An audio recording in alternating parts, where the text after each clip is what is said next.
नमस्कार दोस्तों, प्रणाम, जय हिंद। मैं आपका भाई रितेश निगम। स्वागत है आप लोगों का आज के लेक्चर में। आज हम लोग करने वाले हैं mechanism of hormone action. Mechanism of hormone action actually हमारी बॉडी में दो तरीके के हार्मोन होते हैं। पहला होता है primary messenger and second is secondary messenger. Primary messenger जो होते हैं वो हमारे हार्मोन्स उन्हीं को कहते हैं। जैसे हमारे अगर प्राइमरी मैसेंजर्स हैं, प्राइमरी मैसेंजर, इनको हम कहते हैं हार्मोन। ये हमारे हार्मोन्स हैं, ये हमारे हार्मोन्स हैं।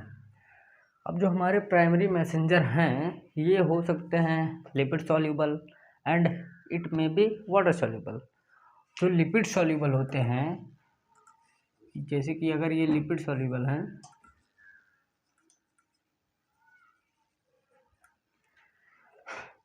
तो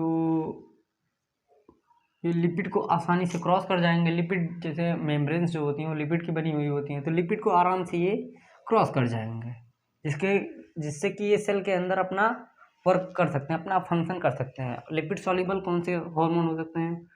ये लिपिड सॉल्यूबल जो होते हैं मेनली स्टेरॉइड होते हैं। स्टेरॉइड कौन कौन से हार्मोन होते हैं? First is sex hormone. पहला तो होता है sex hormone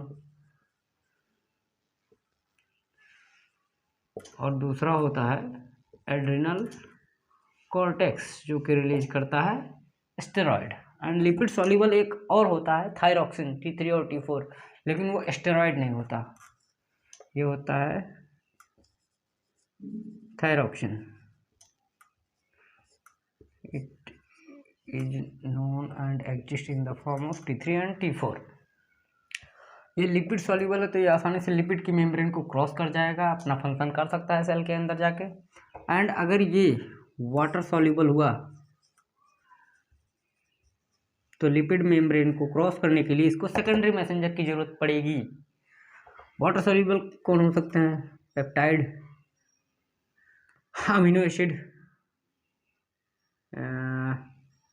protein, peptide and amino acid हो सकते हैं। तो ये तीनों हमारे हो गए वाटर सॉल्यूबल। एंड ये हमारे स्टेरॉइडल हार्मोन जो कि सेक्स हार्मोन होते हैं, एड्रिनल कॉर्टेक्स होते हैं, ये हो गए हमारे लिपिड सॉल्यूबल।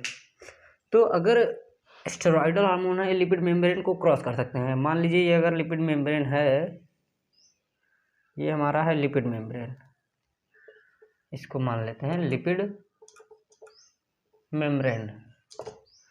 और ये हमारा कोई सेल है, अगर इनके अंदर आपको पता है DNA होते हैं, यहाँ पे अगर इसके रिसेप्टर लगे हैं, अगर इनको क्रॉस करके यहाँ पे जाना है, इनको फंक्शन परफॉर्म करना है जिससे कि ये mRNA एंड प्रोटीन्स का फॉर्मेशन कर सके, तो उनको लिपिड का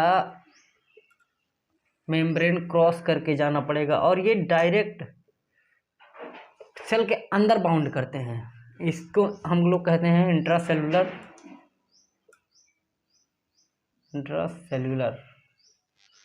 और क्या कहते हैं DNA बाउंड रिसेप्टर भी इसको कहते हैं हम लोग, क्योंकि ये डायरेक्ट DNA से बाउंड हो रहा है, लिपिड मेम्ब्रेन को क्रॉस करके डायरेक्ट सेल के अंदर जा रहा है और DNA से बाउंड होकर ये अपना फंक्शन परफॉर्म कर। DNA बाउंड रिसेप्टर इसलिए हम लोग इसको कहते हैं DNA